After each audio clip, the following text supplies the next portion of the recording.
Okay, so let's talk a little bit about my personal energy usage. This was in 2019. I'm not going to show anything from 2020 or 2021 because obviously COVID and the quarantine and everything has changed household energy usage substantially. But I will show you this and then I'll talk about it really quickly.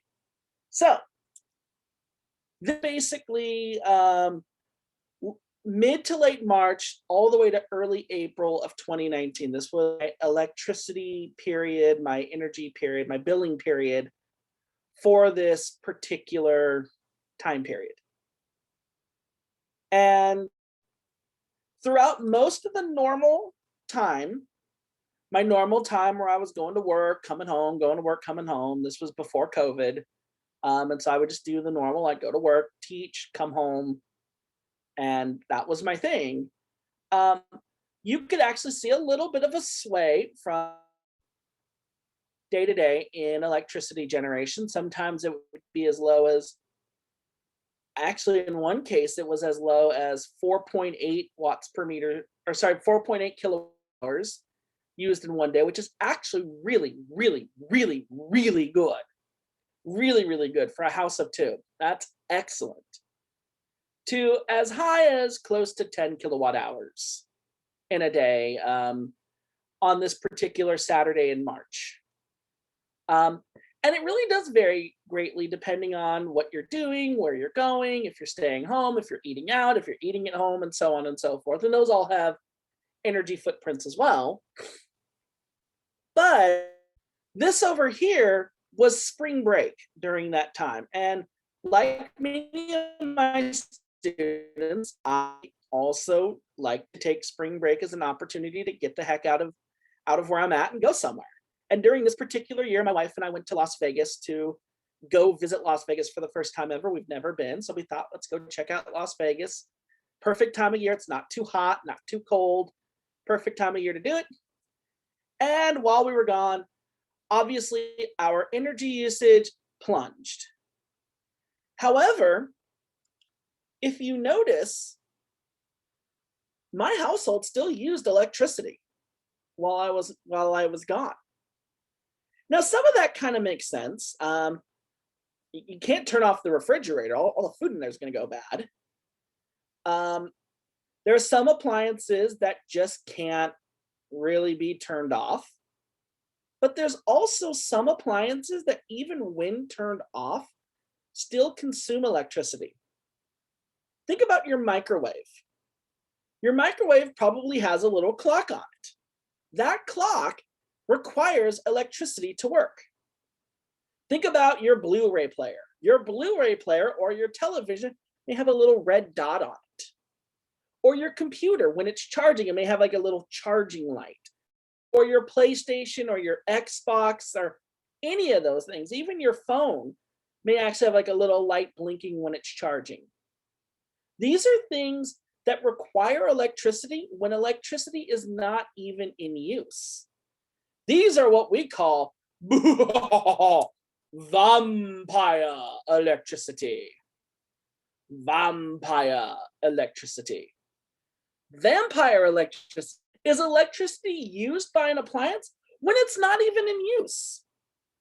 So that little red light on your Blu-ray player, that clock on your microwave.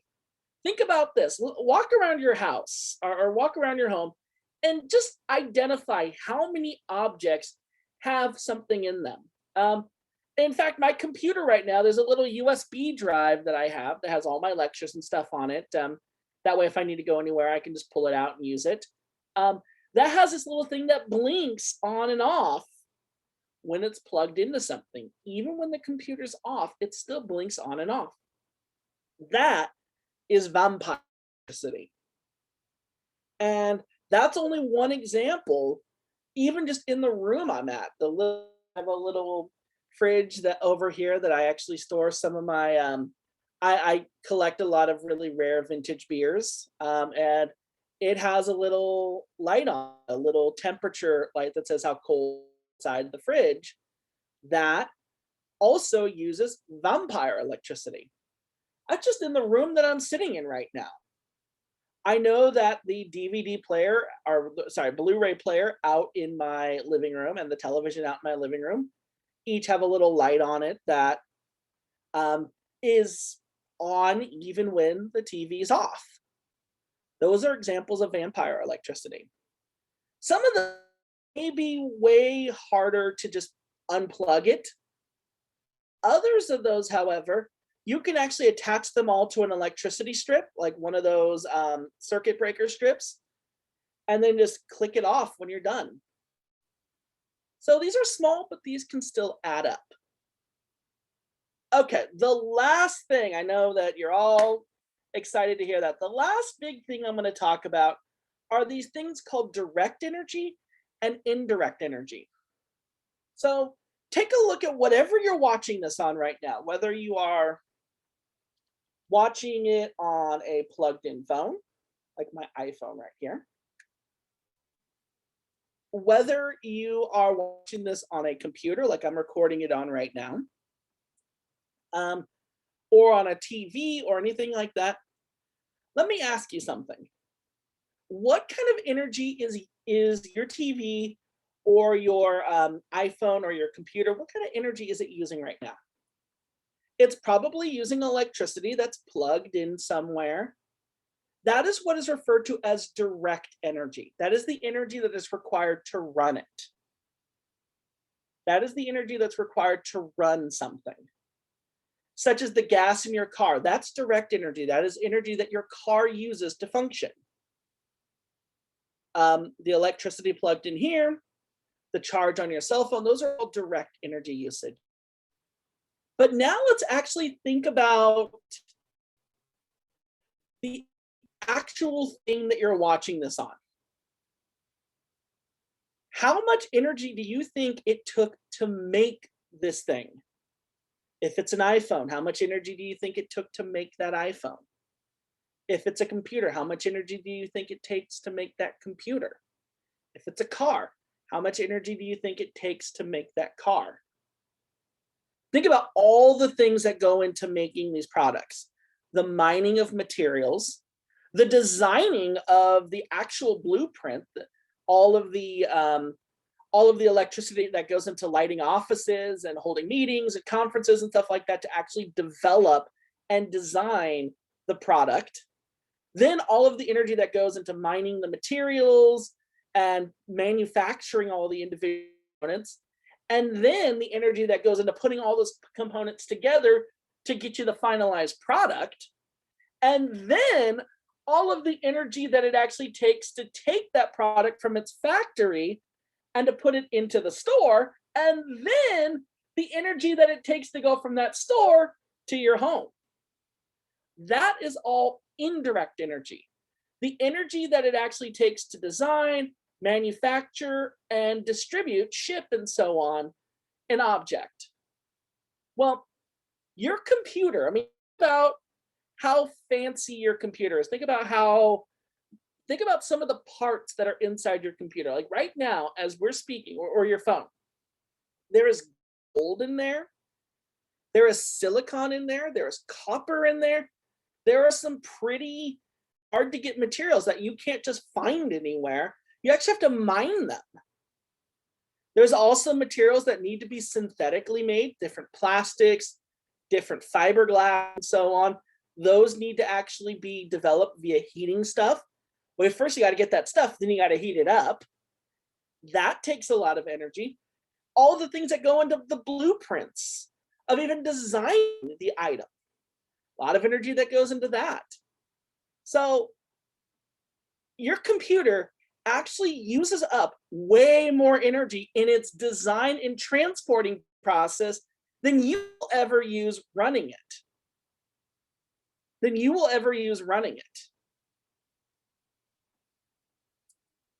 On the other hand, cars actually don't require as much indirect energy for them to be built, manufactured, and shipped to you. The majority of their energy footprint actually comes from direct energy, putting gas in the car and driving it. So A computer uses a lot of energy and therefore releases carbon dioxide. The average carbon footprint of a computer is about 2.5 tons of carbon. And of that, 17% of that comes from the direct energy, the energy actually used to plug it in and run it. 83%, on the other hand, is the indirect energy, the energy actually required to mine the materials, design it, build it, manufacture it, get it to the Apple store, you go buy it. A lot of energy goes into developing, manufacturing, and shipping that product. A lot of energy. So that's the difference between direct and indirect energy. This is actually a slightly old picture. That is an iPod mini circa 2005. I know some of you may not have even been born in 2005. Well, actually, probably not that young, but pretty close. You were a very, very, very young child in 2005. Some of you, I think, might be. And so, concept. Replace that with a modern day iPhone or an Android Power or anything like that, and the concept remains the same. Think of all of the energy it takes to plant a tree, water the tree, harvest the apple, clean the apple, ship the apple, and get it to you.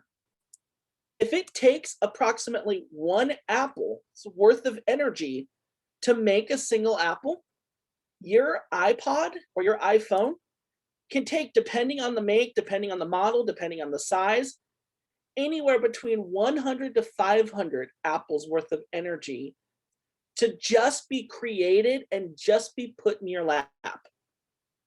500 apples. Chances are, in the lifetime of that device, you're going to eat less apples than you actually use that device for, especially if you're somebody who doesn't eat apples a lot.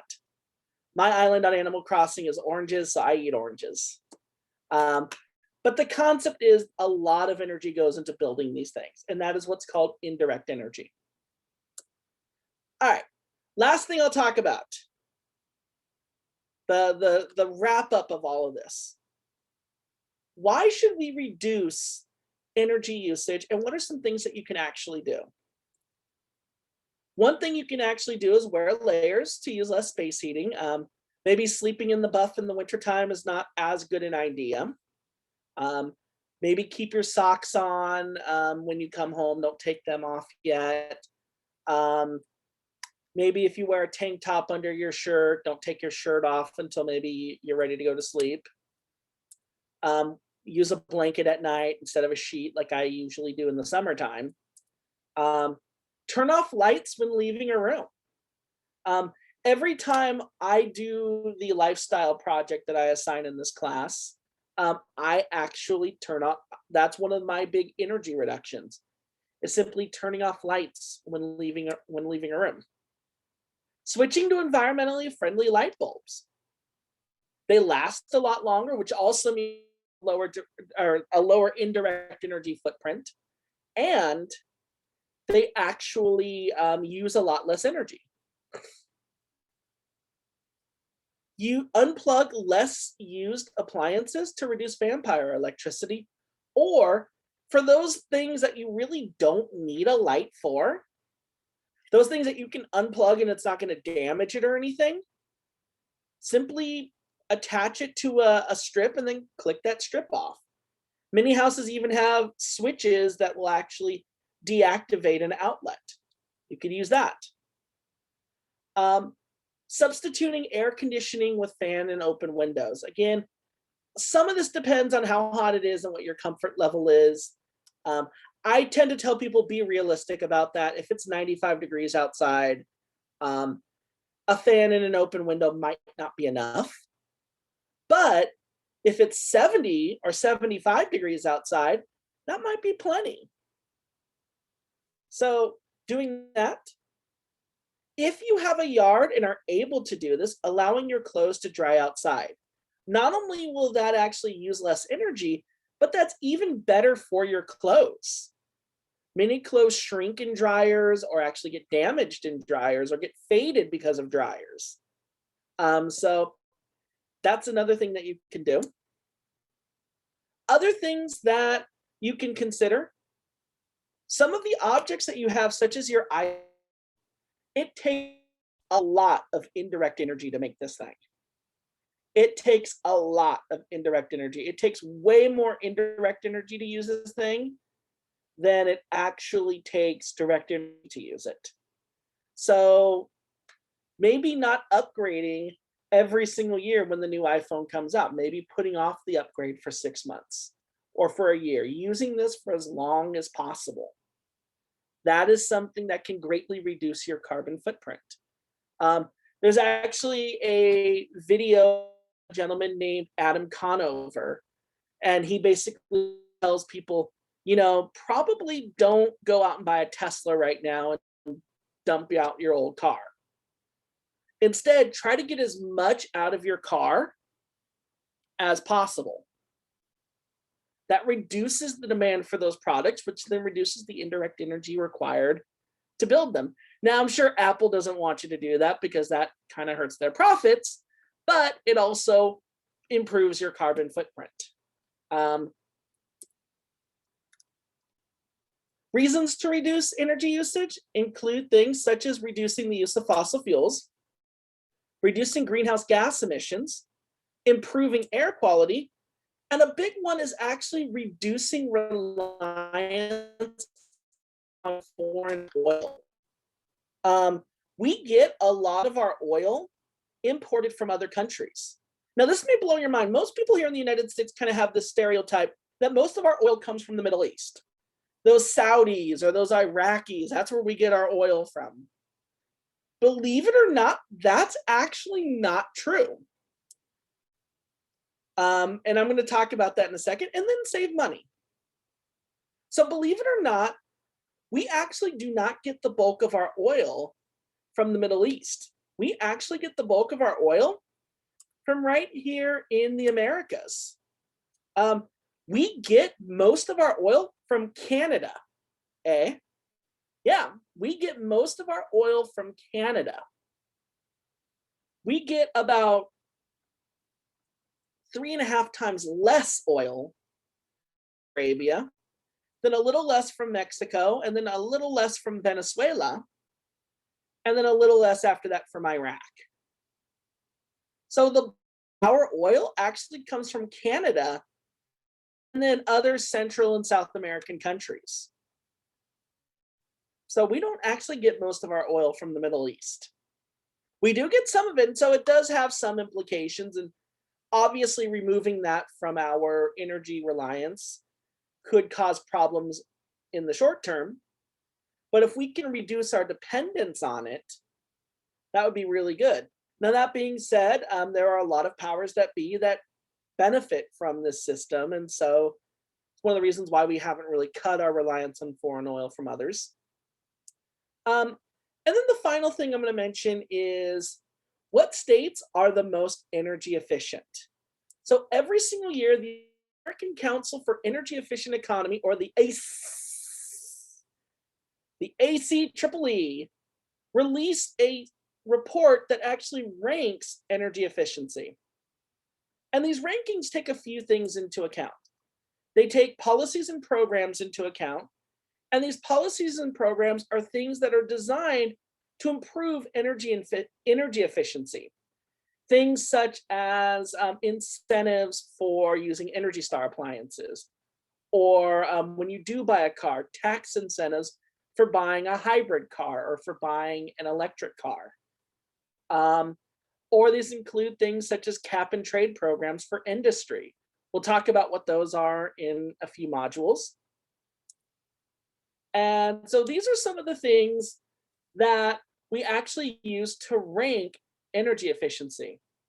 Well, it is my honor to say that California is the #1 energy efficient state in the entire country. We're number one. We're number one. We actually improved from number 2 in 2019. Massachusetts was number 1 then. They're currently number 2.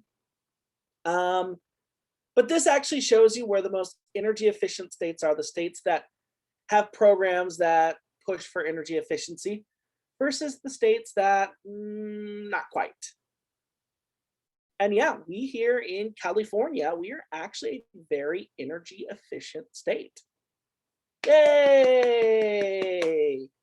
Um, and that's it for this module. So the next module, we're going to talk about transportation and transportation fuel sources and some alternative fuels to that. So that's what we're going to be talking about next time. And then in the final module, module 11, we'll kind of wrap everything up. But we're getting close to the end of the course. So that's it for this module. So as always, make sure that you get all of your module activities together and don't hesitate to reach out to me if you need anything. Take care.